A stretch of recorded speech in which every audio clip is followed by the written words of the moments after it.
আজি আমাৰ প্ৰথমটো প্ৰশ্নটোলৈ আগবাঢ়িছোঁ। আমাৰ প্ৰথমটো প্ৰশ্ন হৈছে যে প্ৰথম অসমীয়া দৈনিক বাতৰি কাকতখনৰ নাম কি? ইয়াৰ অপশ্যনসমূহ হৈছে দৈনিক অসম, দৈনিক বাতৰি, দৈনিক সংবাদ আৰু দৈনিক জাগৰণ। এই অপশ্যনসমূহৰ ভিতৰত শুদ্ধটো হৈছে অপশ্যন নম্বৰ খ দৈনিক বাতৰি। এই দৈনিক বাতৰিখন 1935 চনত যোৰহাটৰ ওচৰৰ ঠেঙালৰ পৰা প্ৰকাশ হৈছিল। এই কাকতখনে বয়টাৰ আৰু এছ'চিয়েটেড প্ৰেছৰ পৰা লাভ কৰা বাতৰি অনুবাদ কৰি আকৰ্ষণীয় শিৰোনামেৰে প্ৰকাশ কৰিছিল। এই দৈনিক বাতৰিৰ জৰিয়তে অসমীয়া সংবাদ জগতৰ বৃত্তিধাৰী সাংবাদিকতাৰো উন্মেষ ঘটে। নেক্সট কুৱেশ্যন নম্বৰ 2 ৰামায়ণ প্ৰথম অসমীয়া অনুবাদ কোনে কৰিছিল? ইয়াৰ অপশ্যনসমূহ হৈছে অনন্ত কণ্ডলী, ৰাম সৰস্বতী, ভট্টদেৱ আৰু মাধৱ কণ্ডলী। এই অপশ্যনসমূহৰ ভিতৰত শুদ্ধটো হৈছে option number D Madhav Kandali. আধুনিক ভাৰতীয় ভাষা তথা উত্তৰ ভাৰতৰ আঞ্চলিক ভাষাবোৰৰ ভিতৰত মাধৱ কণ্ডলী অসমীয়া ৰামায়ণখনেই হৈছে প্ৰথম।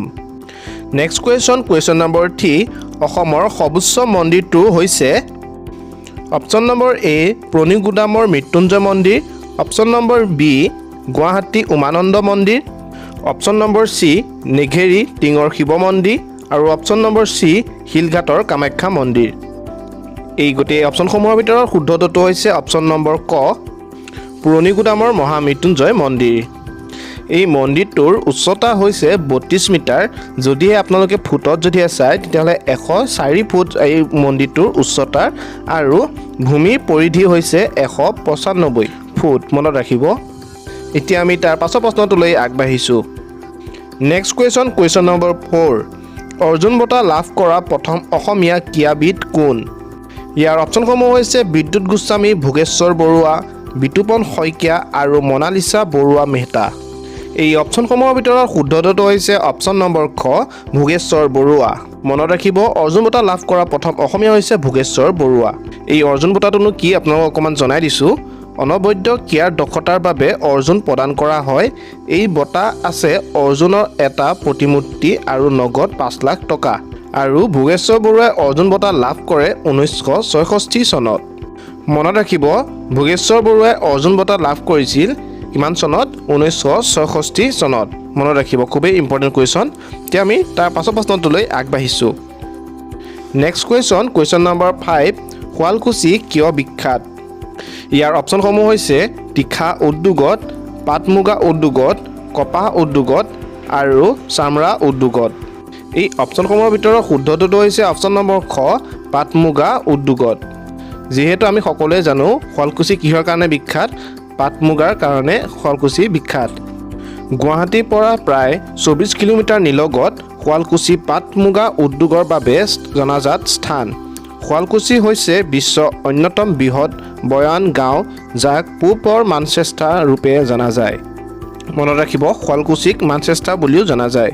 নেক্সট কুৱেশ্যন নম্বৰ 6 ভৈৰৱী মন্দিৰ ক'ত অৱস্থিত? ইয়াৰ অপশ্যনসমূহ হৈছে কাছাৰ, ধুবুৰী, নগাঁও আৰু তেজপুৰ। এই অপশ্যনসমূহৰ ভিতৰত শুদ্ধটো হৈছে অপশ্যন নম্বৰ ঘ তেজপুৰ। ভৈৰৱ মন্দিৰ তেজপুৰত অৱস্থিত। এই ভৈৰৱ মন্দিৰটো তেজপুৰ চহৰৰ উপকণ্ঠত অৱস্থিত। দেৱী দুৰ্গা মহাবিদ্যালয়ৰ অংশস্বৰূপে ভৈৰৱীক এই মন্দিৰত উপাসনা কৰা হয়।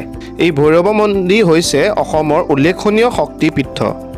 নেক্সট কুৱেশ্যন নম্বৰ 7 বৰাক নদীৰ দৈৰ্ঘ্য কিমান? ইয়াৰ অপশ্যনসমূহ হৈছে 900 কিলোমিটাৰ, 700 কিলোমিটাৰ, 2000 কিলোমিটাৰ আৰু 1500 কিলোমিটাৰ।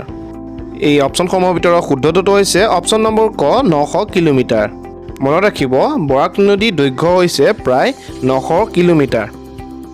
নেক্সট কুৱেশ্যন নম্বৰ 8 অসমৰ আটাইতকৈ ওখ শৃংগটোৰ নাম কি? ইয়াৰ অপশ্যনসমূহ হৈছে কাঞ্চনজংঘা, লাইকেই, সিংহাসন আৰু গডউইন অষ্টিন। এই অপশ্যনসমূহৰ ভিতৰত শুদ্ধটো হৈছে অপশ্যন নম্বৰ ক কাঞ্চনজংঘা। অসমৰ আটাইতকৈ ওখ শৃংগটো হৈছে কাঞ্চনজংঘা। এতিয়া আমি তাৰ পাছৰ প্ৰশ্নটোলৈ আগবাঢ়িছোঁ। আহোম আৰু মোগলৰ মাজত ইতিহাস খ্যাত আলাবো ৰণ কেতিয়া হৈছিল? ইয়াৰ অপশ্যনসমূহৰ ভিতৰত শুদ্ধটো হৈছে অপশ্যন নম্বৰ ক 1669 চনৰ 5 আগষ্টত।